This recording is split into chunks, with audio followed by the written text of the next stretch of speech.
안녕하십니까, 박사호입니다. 차량 폭탄 테러로 숨진 다리아 두기나와 관련해 그에 붙인 알렉산드르 두기는 자신의 딸이 처음부터 테러 집단의 목표였을 것이라고 말했습니다. 다리아 두기나는 두긴 소유의 SUV를 몰고 가다 변호를 당했는지, 이를 두고 테러 목표가 두기나였는지 아니면 두긴인데 우연히 두기나가 숨진 것인지 여러 추측들이 나돌았습니다. 이에 대해 두기는 두기나가 변을 당한 것은 실수가 아니라 원래 그녀도 목표였다고 말했습니다. 두기는 그의 딸이 대국으로서의 러시아 민족과 국가 안보를 강의하고 다녔기 때문에 테러 분자의 목표였다고 설명했습니다. 두기나를 살해한 용의자는 올해 43살의 우크라이나 국적 나탈리아 보프크로 드러났습니다. 그녀는 아조프 네오나치 조직원인 것으로 알려져 있습니다. 키예프 정권은 두기나 살해는 자신들의 소행이 아니라고 부인하고 있습니다. 그러나 우크라이나 사생부 미로트보레츠는 웹사이트에서 그녀가 청산됐다면서 얼굴 사진에 사선을 그었습니다.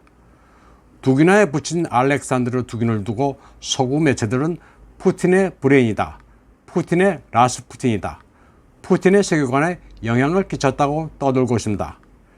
그러나 이 같은 주장들은 증명된 바 없는 소설입니다.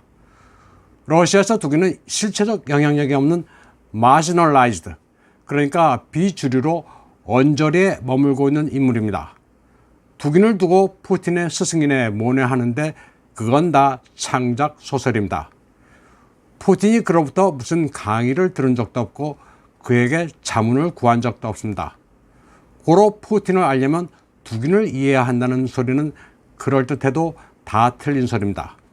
억지로 꿰어 맞추는 엉터리 논리입니다.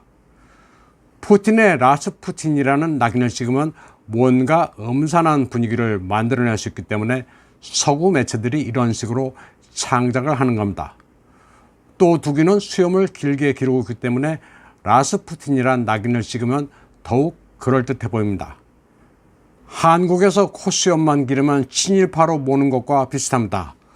콧수염을 기르면 한국에서는 다 나카무라상입니다. 정확히 말해 푸틴의 러시아는 두긴의 사상을 스테이트 이데올로지로 채택한 사실이 없습니다.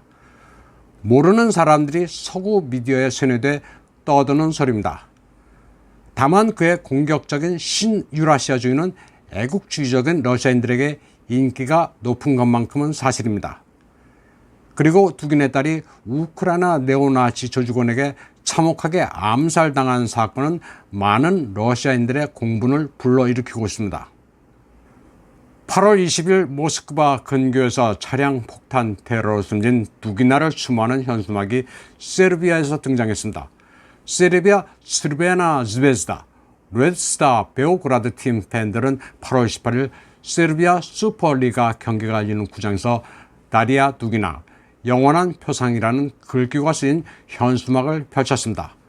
세르비아 축구 팬들은 두기나 추모 현수막을 펼치면서 대조국 전쟁 당시 애국심을 고취시킨 명곡 카츄샤를 열창하기도 했습니다. 세르비아 스르베나 즈베즈다 팬클럽은 우크라이나 특수 군사작전이 시작된 이래 줄곧 러시아의 대의를 응원해왔습니다.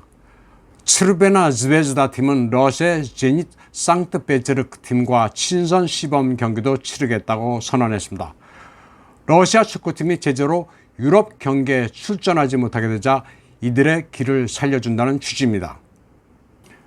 러시아와 분쟁을 치르고 있는 우크라이나는 군뿐 아니라 민간인도 방어작전에 투입해야 한다는 미국의 군사교리를 이행하고 있다고 CNN이 보도했습니다.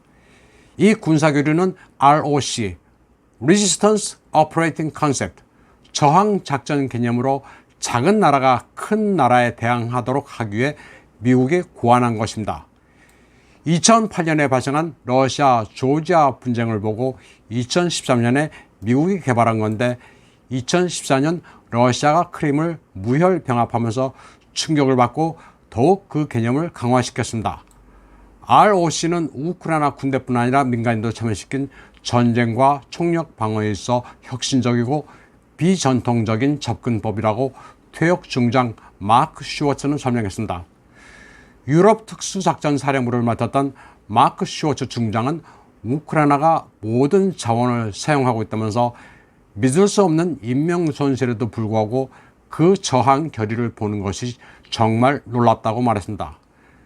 미 육군 퇴역 대령인 케빈 스트린저도 공식적으로 확인하지는 않았지만 크림에서 있었던 러시아군 시설물 폭발 등도 ROC의 조짐이라고 말했습니다. ROC 개념에는 공공활동 보이콧이나 노동자 파업, 풍자적인 조롱도 저항의 방법입니다.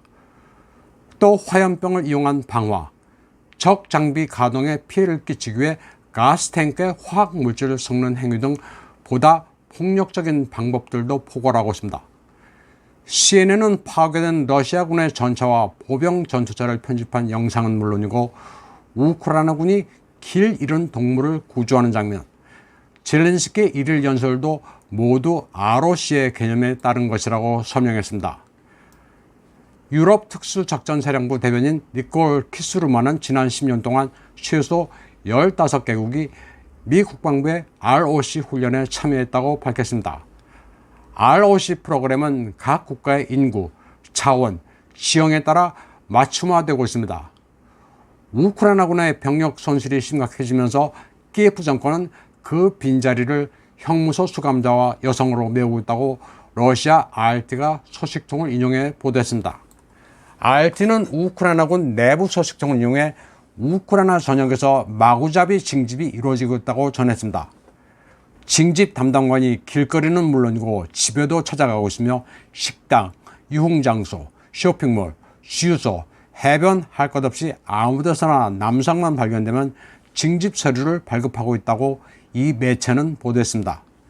18세에서 60세에 이르는 모든 남성이 징집 대상입니다. 그래서 많은 우크라이나 남성들은 군에 잡혀갈까 두려워 집안에서 칩거하는 이들도 많습니다. 젤렌스키는 또 특정 직업이 있는 여성들도 당장 군에 등록해야 한다는 법령을 통과시켰습니다. 이를 어기면 벌금형에 처해지고 앞으로 취업이 불가능해집니다.